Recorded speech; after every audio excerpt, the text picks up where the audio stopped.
Hello and welcome to a brand new episode of Muscle for Life. I'm Mike Matthews. Thank you for joining me today for a Q&A where I am answering, what do I have here? Maybe 15 or 20 questions that people asked me over on Instagram that I thought were interesting and that I answered over on Instagram. And now I'm answering here on the podcast. And if you want to participate in one of these Q&As, follow me on Instagram at Muscle for Life Fitness. And then every Monday or Tuesday, I put up an Ask Me a Question sticker story post dealio. And I go through all of the questions and I choose ones that are interesting to me or are things that I'm getting asked fairly often about, or just things I haven't already explicitly spoken or written about, and answer them on Instagram, and then bring everything over here on the podcast.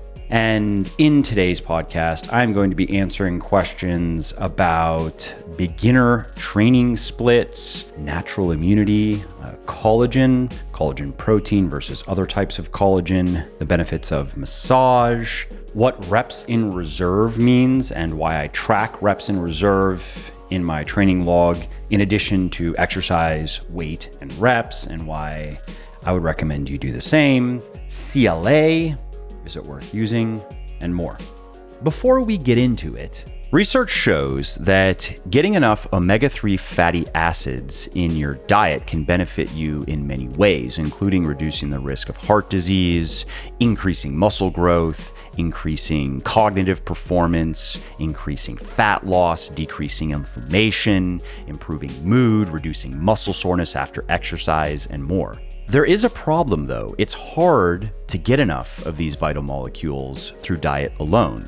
And that's why fish oil is a popular supplement. It is a safe, easy, and healthy alternative to eating a lot of fatty fish, for example. And that's why I created Triton. It is a high-potency, molecularly distilled fish oil with 2,400 milligrams of EPA and DHA per serving, and those are omega-3 fatty acids that have been specifically linked to a lot of the benefits I just mentioned. And Triton also has vitamin E and lemon oil to prevent oxidation, rancidity, and nasty fish oil burps. Triton is also produced from deep water Peruvian anchovies and sardines caught by fisheries approved by Friend of the Sea. And Triton meets the very stringent purity standards of the European Pharmacopoeia Reference Standards, the Council for Responsible Nutrition, and the Global Organization for EPA and DHA Omega-3. And all that is why I've sold over 100,000 bottles of Triton and why it has over 900 4- and 5-star reviews on Amazon and my website. So if you want to optimize your physical and mental health and performance, and if you want to reduce the risk of disease and dysfunction, you want to try Triton today. Go to buylegion.com/Triton, Triton, and use the coupon code MUSCLE at checkout, and you will save 20% on your first order. And if it is not your first order, you will get double reward points. So that is 10% cash back.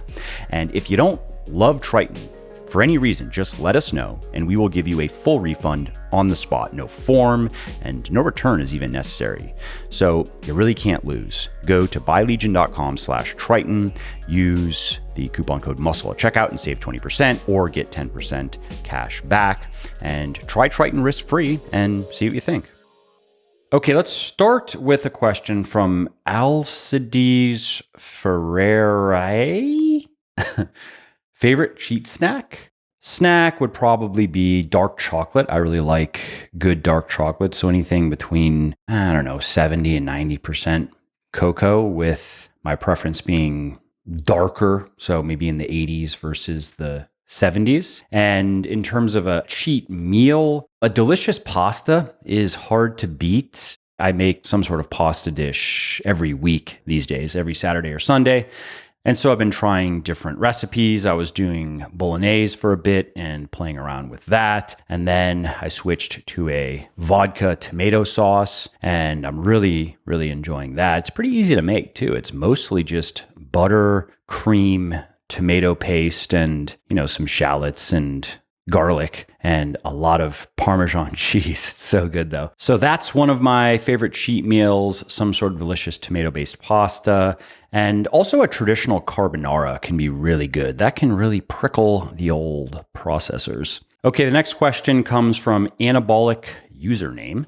And they say, cool to see you use the pec deck because I've been doing some pec deck in my current training block. And so they say they heard it's ineffective, but it's one of their favorites. And, ironically, arm adduction, so bringing your arm in toward the middle of your body, that is arguably more effective for training your pecs than pressing is, if you look at what the pecs were designed to do. But the problem is load. It's hard to overload the pecs with adduction nearly as safely and effectively as you can with pressing. Christina Ann 4 asks, what's a typical beginner training split? I have 4 days to spare the gym per week. Thanks. Well, basically, anything that provides about 10 to 12 hard sets of anywhere from, say, 4 to 12 reps per set per major muscle group per week, and anything that focuses on compound exercises, compound movements, pushes, pulls, squats. Not that you have to bench press or deadlift or barbell back squat. There are other types of pushes, pulls, and squats. Those are good basic movements to think with. If it checks those boxes, it's going to work well. How that training is split up in terms of upper lower or full body or push pull legs or body part even doesn't really matter. So mostly it's just finding a split that you like. If you have 4 days, if you like upper lower, for example, that's a nice symmetrical way to do it. Or if you like a push pull legs base with maybe another upper body day in there, or maybe a lower body day, or maybe just kind of a full body. You want to do a bit of everything in that 4th day. That can work. Some sort of hybrid between a body part split and something else could work. If you want to have, for example, guys might want to have a chest day where you're just doing 10 hard sets, let's say, or 8 to 10 hard sets for your chest, maybe a little bit more for something else. And not that you have to only do that in the workout, but you really want to make sure you get in your 10 to 12 hard sets of chest in one session because you actually want to do a little bit more in another session. You could have a chest day, and then you could have a full body day, and then you could have an upper body or a lower body day. It's totally fine to mix and match. Your muscles do not care what split you follow. They just need to get enough of the right type of training stimulus. And the split choice, it actually matters a bit more for intermediate and advanced weightlifters who need to do more volume to make progress, who need to do, call it 15 to 20-ish hard sets per major muscle group per week. And when you have to do that much work to continue gaining muscle and strength, you do have to now pay a little bit more attention to how much volume you are doing for the major muscle groups that you most want to develop. You are not going to be able to do 20 plus hard sets per major muscle group per week for all major muscle groups. You have to start thinking more about specialization. So let's say you really want to work on your arms and your shoulders. Okay, so for one training block, you are doing 15 to 20 hard sets per week for your arms and shoulders. That might mean that you need 2 arms and shoulders days, like, workout 1 and workout 3, or maybe workout 4 are just arms and shoulders because you have to do a lot of it. And then on your other days, you are training the other major muscle groups, at least with enough volume to maintain what you have, so you don't backslide while you are working on blasting your arms. Diana Christescu, one of those, asks, how are you?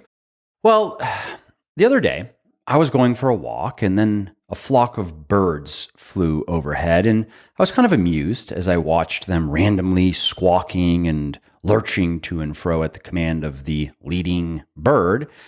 And I walked on, some bird shit fell near me, and I enjoyed the rest of my day. And that story pretty much sums up my relationship with these quacky quarantines. FD 1993 asks my thoughts on natural immunity. Well, I've been saying for some time that my understanding of the scientific literature is that it's robust, it's durable, no side effects, no boosters, but also no profit, unfortunately. So injection companies hate it. Jian Yi or Jian Ye asks, what do you think about collagen? Well, collagen protein is trash tier protein simply because of its middling amino acid profile. You are much better off with whey protein, or if you want to go plant-based with rice protein or pea protein, or ideally a combination of rice and pea protein. Collagen protein is not nearly as rich in essential amino acids as those other choices. And for body composition purposes, and really just for general health purposes, I mean, the primary reason we are eating protein is to get those essential amino acids that our body cannot synthesize. If a source of protein has a lot of essential amino acids and it is absorbed well by the body, your body can actually use a lot of what's in the protein. That is a top tier protein. But if a protein is low in, say, leucine, which collagen protein is, leucine is an essential amino acid that stimulates protein synthesis, the creation of proteins, including muscle proteins. And so if a protein is relatively low, now of course collagen protein has leucine, but whey protein has a lot more. And research shows that the ideal dose of leucine in a single serving of protein is probably around 3 grams. Something between 2 and 4, but 3 grams seems to be a sweet spot. And a serving, like if you have 30 grams of protein from whey protein, it's going to provide about 3 grams of leucine. So in the case of collagen protein, it has a lot less leucine than whey protein, which makes it less effective for stimulating the creation of proteins, including muscle proteins. So that's why I don't sell collagen protein. If I didn't care about the effectiveness of the stuff I sell, I could just sell one and make money from it. I do get asked fairly often if I'm going to sell a collagen protein, why I don't sell a collagen protein. I wish I could sell a collagen protein. I wish I were wrong. I wish somebody could reach out to me with good research that refutes everything I just told you and that shows, no, collagen protein is just as good for the purposes of building muscle, retaining muscle, as whey protein or as casein or as egg protein or even soy protein. And hey, if you are a listener who has that information to hand, if you know something that I don't know, please do let me know, mike@muscleforlife.com, because then I might be able to get behind selling a collagen protein and you'll help me make more money. But that is my understanding of the literature on collagen protein. Now, as far as other types of collagen go, there is type 1 collagen that has been shown to not benefit joint health. Type 2, and particularly undenatured type 2 collagen, can benefit joint health. So a lot of collagen supplements out there, they contain type 1 because that is inexpensive. And many people do report noticing that they look prettier when they supplement with collagen: hair, skin, nails. Unfortunately, there's not a lot of scientific evidence of that, but there is a lot of anecdotal evidence, and researchers suspect that it might have something to do with the glycine content of collagen, and that in particular could explain why, and this is more women than men in my experience, why many women in particular do experience noticeable improvements in hair, skin, and nail health and the look of their hair, their nails, and their skin. So that's the type 1. And the thing with type 2, and particularly with undenatured type 2 collagen, it's very expensive. So that's why you don't find it in many products. Often it's just sold as a single ingredient product. I include it in my joint supplement, Fortify, and I probably spend too much money on Fortify considering the price. It probably should be at least 50% more expensive than it is, but my poor business acumen is your opportunity to get a joint supplement that is absolutely stacked. It has all kinds of good stuff in it. Very expensive to make. Okay, Jay Rusin23 asks thoughts on massage, how often, benefits, etc. Well, massage can be great for relaxation. It can be great for working out trigger points, which can then improve your performance in the gym because of less pain.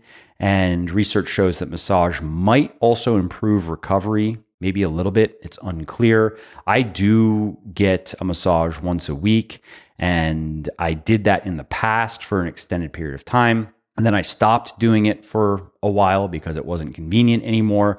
Now it is convenient, so I'm doing it again. And I will say that, the person I work with is good. She now understands my body, and I do tend to have a couple of trigger points, just recurring issues. And by getting those worked on regularly, I do have fewer aches and pains in the gym. And that, of course, then does translate into better performance and better results. Lena Wellness asks, when talking about number of reps left, do you mean from technical failure or muscular failure?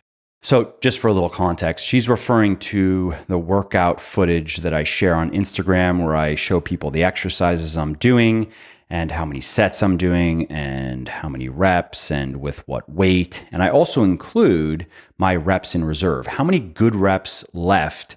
Sometimes it's across all sets. Sometimes it's just particularly in the fourth set, because in the case of a barbell back squat, I think that's actually a little bit more useful, is to know how hard should that final set be. Whereas in the case of a biceps curl, I'm going almost to failure every set, because why not? We're not going to get hurt pushing to maybe 0 good reps left. So that'd be like you're failing on the next rep, or maybe 1 good rep left.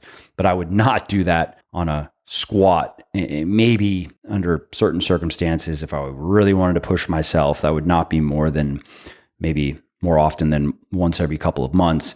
So on my fourth and final set of squats, I like to feel like I could have done 1 or 2 more reps. 0 or 1 is pushing it a little bit much for me. And so to get to this question then, when I'm saying good reps left, are we talking about technical failure? So that's the point where your form starts to break down, or muscular failure, where you actually can no longer move the bar or the machine or the dumbbell. Like your muscles will not contract anymore and you have to just abort the rep. Now, my answer is those two things are usually one and the same, so there's really no need to make the distinction. I did make that distinction in the past, and in a previous edition of Bigger, Leaner, Stronger, I actually talked about the distinction. And at that time, I preferred to focus on technical failure. But in just continuing to do this stuff and continuing to read and work with people, I came to realize that when our form really starts to fall apart, that is usually when we are about spent, when we are going to have to set the bar down or dumbbell or just end the set, because our muscles will no longer do what we want them to do. And that is especially true with experienced lifters who are good. Those of us who have been doing this for a while, we have a lot of practice maintaining good form, even when the exercises, when the sets get hard. Our reps don't really get sloppy until we're basically at the point of muscular failure. And that's why they get sloppy, because we simply, think of a biceps curl, like an easy bar biceps curl. Once you get strong, when the weight gets a little bit heavier, you don't stand perfectly upright. There's a little bit of torso motion. But when you get to the point of having to dramatically kind of swing your torso backward, swing your elbows forward or upward, it's because your biceps are failing. You can't just perform another curl correctly. Okay, next question comes from McManus Katia, and they ask, what do you think about CLA? It is a clunker. Most of the data we have on it shows that it does not help with weight loss, and there is one study in particular that suggested it might somehow lead to fat gain. That said, CLA does serve another purpose. It helps you avoid shoddy supplement companies, because if a supplement company sells CLA, they are either dishonest or ignorant or both, and therefore you should not buy anything from them. find a company that does not sell CLA. And again, just like with collagen protein, I wish that were not true. And I wish somebody could come forward and offer a strong, a compelling, evidence-based refutation of that, because then I would have a reason maybe to sell a CLA product.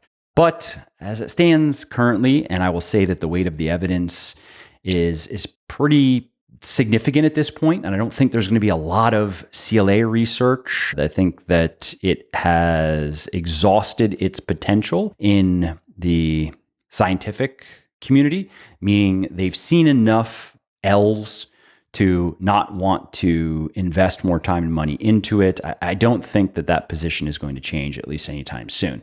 Okay, next question comes from Anonymous, and they ask, how do I learn to hip hinge without low back pain? No injuries, PT says I'm fine physically. I would start with rack pulls, and then I would move to the trap bar deadlift, and then you can stay there actually. And let me be specific. I would move to the high bar trap bar deadlift. Don't go right into the low bar because that requires more hip hinge. It's good in that it increases the range of motion and it increases the effectiveness of the exercise, but it requires more hip hinge. So rack pulls to start, and you can figure out which height works best for you, maybe at your knees, maybe a little bit below your knees. It's almost like doing kind of partial squats to work into a full squat. The rack pull is a great alternative to a deadlift. So start there, then high bar, trap bar, deadlift, then low bar position in the trap bar deadlift. So now you're getting even to a little bit lower of a position, a little bit more hip hinge. And then you can stay there, or you can move to a traditional barbell deadlift if you want to give that a go after. Roop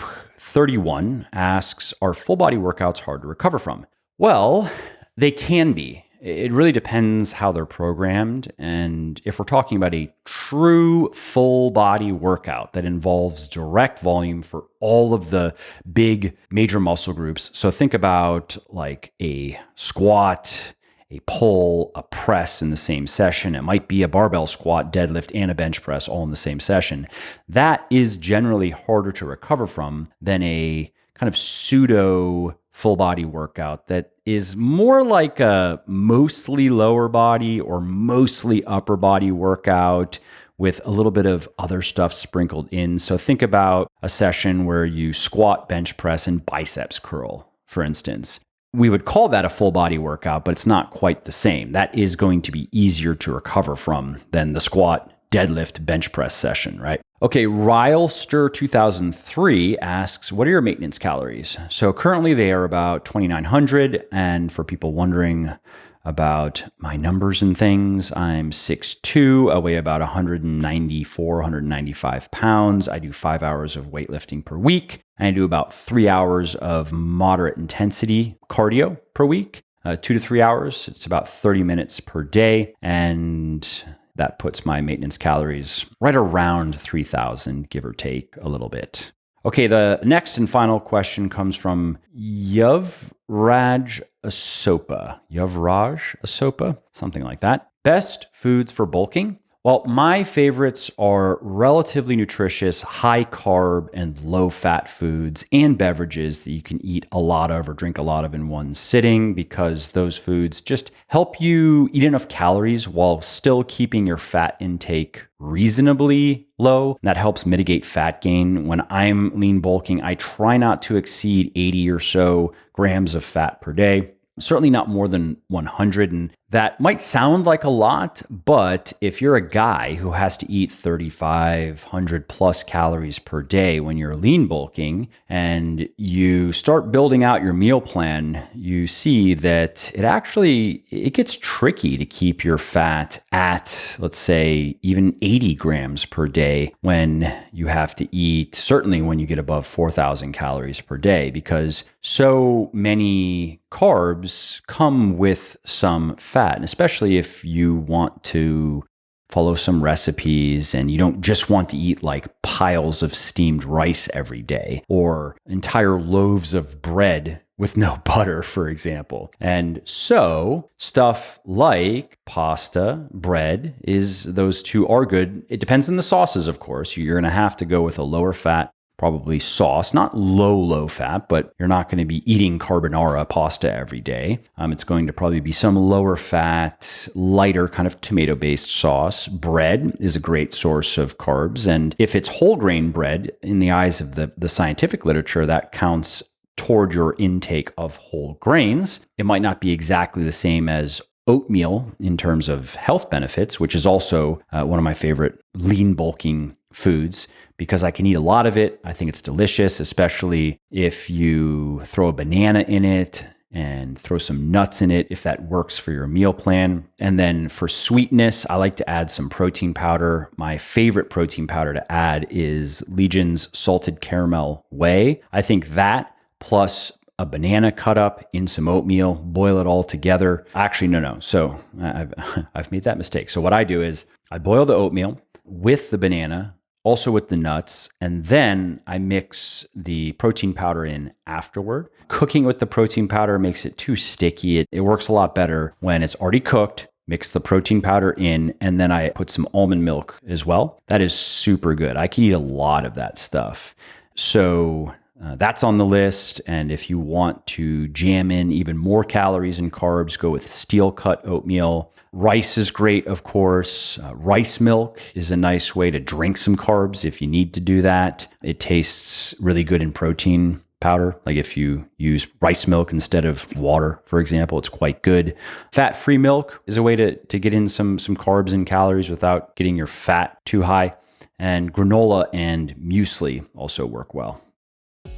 Well, I hope you liked this episode. I hope you found it helpful. And if you did, subscribe to the show because it makes sure that you don't miss new episodes. And it also helps me because it increases the rankings of the show a little bit, which of course then makes it a little bit more easily found by other people who may like it just as much as you. And if you didn't like something about this episode or about the show in general, or if you have ideas or suggestions or just feedback to share, shoot me an email, mike@muscleforlife.com, muscleforlife.com, and let me know what I could do better or just what your thoughts are about maybe what you'd like to see me do in the future. I read everything myself. I'm always looking for new ideas and constructive feedback. So thanks again for listening to this episode, and I hope to hear from you soon.